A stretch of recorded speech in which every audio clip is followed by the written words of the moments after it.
বন্ধুরা, খুব সুন্দর একটা মিহি পেস্ট তৈরি করে নিয়ে চলে এসেছি। আপনারাও এইভাবে কিন্তু মশলাটা যদি রেডি করে রাখেন 15 থেকে 20টা রান্না অনায়াসেই করতে পারবেন এই একই মশলা দিয়ে। এবং বিভিন্ন রকমের স্বাদ হবে। যে একই মশলা দিয়ে রান্না করলে একই রকম স্বাদ হবে তা কিন্তু নয়, বিভিন্ন রকমের স্বাদ হবে। ডিম, মাছ, মাংস, পনির, সয়াবিন সবকিছু রান্না করা যাবে এই একই মশলা দিয়ে। 4 থেকে 5 জনের জন্য যদি রান্না করা হয় ঠিক এইরকম এক হাতা গ্রেভি নিলেই কিন্তু একটা তরকারি রান্না হয়ে যাবে। এর থেকে বেশি দিলে কিন্তু ভালো হবে না। নমস্কার বন্ধুরা, আমি লিপিকা, গঙ্গাসাগর কুকিং চ্যানেলে আপনাদের সবাইকে স্বাগত। বন্ধুরা, আশা করছি আপনারা সবাই ভালো আছেন, সুস্থ আছেন। তো আজকের আপনাদের সঙ্গে নিয়ে এসেছি খুবই উপকারী একটা ভিডিও, যেটা দেখলে আপনাদের সবারই আশা করছি উপকারী আসবে। আজকের বানাবো এমনই একটা মশলা, সিক্রেট মশলা, যেই মশলাটা রেডি করে রাখলে অনায়াসে 15 থেকে 20টা রেসিপি কিন্তু বানানো যাবে। তো এই সিক্রেট মশলাটা আজকের আপনাদের সঙ্গে শেয়ার করছি। তার জন্য চলুন সরাসরি রেসিপিতে চলে যাই। তো বন্ধুরা, এই মশলাটা যদি রেডি করে রাখা যায় খুবই চটজলদি কিন্তু যে কোনো রান্না করে নেওয়া যায়। হঠাৎই যদি কোনো আত্মীয় বন্ধু বান্ধব বাড়িতে চলে আসে, যদি ফ্রিজের মধ্যে স্টোর করে রাখা যায়, তো হুট করে যদি এই মশলাটা বের করে রান্না করা যায় তো খুবই তাড়াতাড়ি হয়ে যাবে। তো আমরা কিন্তু মেয়েরা বিশেষ করে রান্না বান্নার বিষয়ে যদি এরকম মশলাটা যদি আগে থেকে তৈরি করা থাকে তো মেয়েদের খুবই সুবিধে হয়। সেই জন্য প্রত্যেকটা মহিলাদের জন্য একটা দারুণ টিপস। আশা করছি এই টিপসটা আপনাদের সবারই খুবই ভালো লাগবে। তো চলুন তাহলে সরাসরি আমি এখন মশলাটা রেডি করে নিচ্ছি। তো আমি এখন উনুন ধরিয়ে কড়াটা বসিয়ে দিয়েছি। এবারে কড়ার মধ্যে দিয়ে দেবো সাদা তেল। কড়াটা কিন্তু তেতে গেছে। কড়ার মধ্যে আমি দিয়ে দেবো 3 চামচ মতো সাদা তেল। খুব বেশি তেল দেওয়ার প্রয়োজন নেই, 3 চামচ মতো দিলেই কিন্তু হয়ে যাবে। এবারে দেখিয়ে দিই, আমি নিয়েছি 3টে ছোট সাইজের টমেটো, 3টে মাঝারি সাইজের পেঁয়াজ, আর 1 ইঞ্চি মতো আদা, আর 15-20টা রসুন। এগুলোকে প্রথমে আমি ভেজে নিই। প্রথমে পেঁয়াজটা দিয়ে দেবো।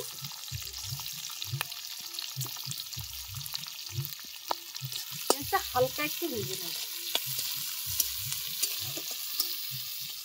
পেঁয়াজটাকে বেশ কিছু সময় ভেজে নিয়েছি। এর মধ্যে দিয়ে দেবো 15-20টা মতো রসুন কোয়া, 1 ইঞ্চি আদা, আর 3টে টমেটোকে কেটে রাখা টমেটো। এবারে এটাকে দিয়ে একটু ভেজে নিই।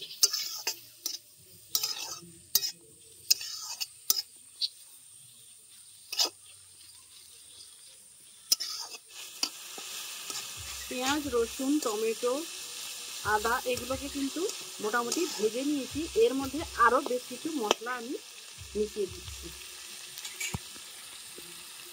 এর মধ্যে দিয়ে দেব 3টে তেজপাতাকে একটু টুকরো করে নিয়েছি, আর 10টা কাজু নিয়েছি। এর মধ্যে কাজুটাও দিয়ে দিচ্ছি, আর দিচ্ছি সাদা একটা শুকনো লঙ্কা, আর দিচ্ছি কাসৌরি মেথি 2 চামচ, কাঁচা লঙ্কা আর 10টা, আর নিয়েছি জায়ফল, জয়িত্রী, আর লবঙ্গ, গোটা বড় এলাচ, স্টার আর ছোট এলাচ সবকিছু একসঙ্গে দিয়ে দিচ্ছি।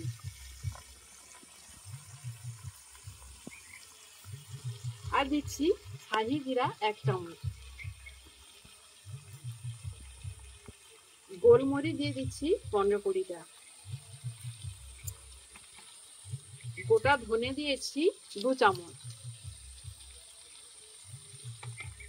পোস্ত দিয়েছি 2 চামচ, আর চালমগজ দিয়েছি 2 চামচ, আর এর মধ্যে দিয়ে দেব 1 চামচ লবণ। এবারে সবকিছু একসঙ্গে আমি একটু ভেজে নেব। এই মশলাটা যদি এইভাবে রেডি করে রাখেন অনেকটাই উপকারে আসবে, অনেকটা সময় কিন্তু বেঁচে যাবে, এবং মশলাটা এতটাই টেস্টি হয় আপনারা না বানিয়ে রাখলে কিন্তু বুঝতেই পারবেন না। আর আমি এখানে পেঁয়াজ রসুনটা ব্যবহার করেছি। আপনারা যদি এখানে শুধু পেঁয়াজ রসুনটাকে বাদ দিয়ে দেন তাহলে কিন্তু সম্পূর্ণ নিরামিষভাবেও এই মশলাটা রেডি হয়ে যাবে, এবং যে কোনো তরকারিতে এটা ব্যবহার করা যেতে পারে। এইভাবে পেঁয়াজ রসুনটাকে বাদ দিয়ে শুধু নিরামিষভাবে বানিয়ে নেব। মশলাটাকে বেশ কিছু সময় ভেজে নিয়েছি। এবারে এর মধ্যে আমি 1/2 লিটার মতো জল দিয়ে দেবো। দিয়ে মশলাটাকে কিন্তু খুব ভালো মতো সেদ্ধ করে নিতে হবে 10 মিনিট মতো। এইভাবে আমি ঢাকা দিয়ে দেবো, দিয়ে 10 মিনিট এটাকে আমি সেদ্ধ করে নেব।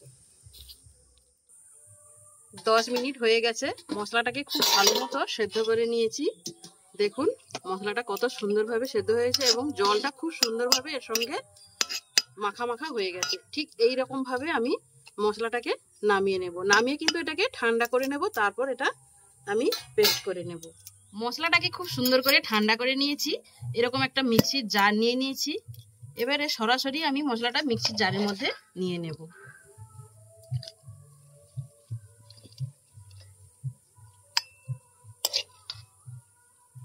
সমস্ত মশলাটাকে নিয়ে আমি খুব সুন্দর একটা মিহি পেস্ট তৈরি করে নেব।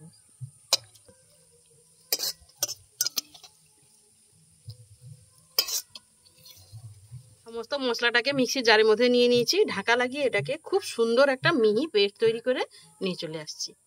তো বন্ধুরা, খুব সুন্দর একটা মিহি পেস্ট তৈরি করে নিয়ে চলে এসেছি। আপনারাও এইভাবে কিন্তু মশলাটা যদি রেডি করে রাখেন 15 থেকে 20টা রান্না অনায়াসেই করতে পারবেন এই একই মশলা দিয়ে, এবং বিভিন্ন রকমের স্বাদ হবে। যে একই মশলা দিয়ে রান্না করলে একই রকম স্বাদ হবে তা কিন্তু নয়, বিভিন্ন রকমের স্বাদ হবে। ডিম, মাছ, মাংস, পনির, সয়াবিন সবকিছু রান্না করা যাবে এই একই মশলা দিয়ে। তো চলুন তাহলে এবারে মশলাটাকে আমরা বের করে নিই। তো দেখুন কত সুন্দর একটা মশলা তৈরি হয়ে গেছে। আমি এরকম একটা ছাঁকনি নিয়ে নিয়েছি। মশলাটাকে আমি একটু ভালো করে ছেঁকে নেব। যদি এর মধ্যে কোনো বড় দানা থেকে যায় সেটা বের হয়ে যাবে, সেই জন্য এরকম একটা ছাঁকনি নিয়ে নিয়েছি। দিয়ে এটাকে ভালো মতো একটু ছেঁকে নেব।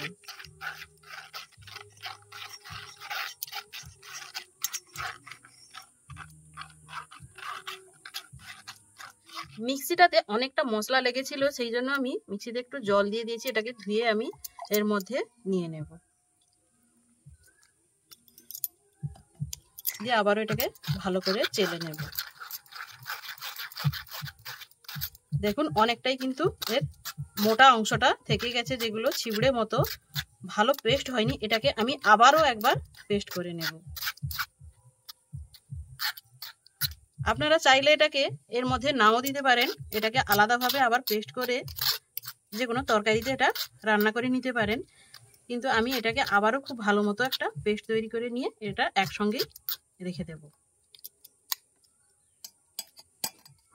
দেখুন মশলাটা ঠিক এই রকমই গ্রেভিটা রাখতে হবে। এর থেকে বেশি ঘনও না, বেশি পাতলাও না, ঠিক এই রকমই রাখতে হবে। দেখুন কত সুন্দরভাবে রেডি করে ফেললাম একটা অসাধারণ একটা গ্রেভি। এই গ্রেভিটা বানিয়ে রাখলে কিন্তু অনেকটাই কাজ কমে যাবে। 4 থেকে 5 জনের জন্য যদি রান্না করা হয়, ঠিক এইরকম হাতার 1 হাতা গ্রেভি নিলেই কিন্তু একটা তরকারি রান্না হয়ে যাবে। এর থেকে বেশি দিলে কিন্তু ভালো হবে না। তো দেখুন কত সুন্দর, কত কম টাইমের মধ্যে আমি একটা স্পেশাল মশলা রেডি করে ফেললাম, যেটা কিনা অনেকগুলো রান্না একটা মশলা দিয়ে তৈরি করে ফেলতে পারবো। এবং এটা 15 থেকে 20 দিন পর্যন্ত খুব ভালোভাবে সংরক্ষণ করে রাখতে পারবো। এর থেকে বেশি দিন কিন্তু রাখা যাবে না ফ্রিজের মাধ্যমে। 15 থেকে 20 দিন এটা রেখে দিলেই নর্মাল ফ্রিজে হবে। তো বন্ধুরা, আশা করছি আজকের এই রেসিপিটা আপনাদের সবারই ভালো লাগবে। ভালো লাগলে একটা লাইক করবেন আর বন্ধুদের মাঝখানে শেয়ার করে দেবেন। আর চ্যানেলে নতুন এলে অবশ্যই চ্যানেলটি সাবস্ক্রাইব করবেন। ফেসবুক থেকে দেখলে অবশ্যই পেজটি ফলো করে আমার সঙ্গে থাকবেন। দেখা হচ্ছে অন্য কোনো নতুন ভিডিওতে। ততক্ষণে ভালো থাকবেন, সুস্থ থাকবেন। নমস্কার।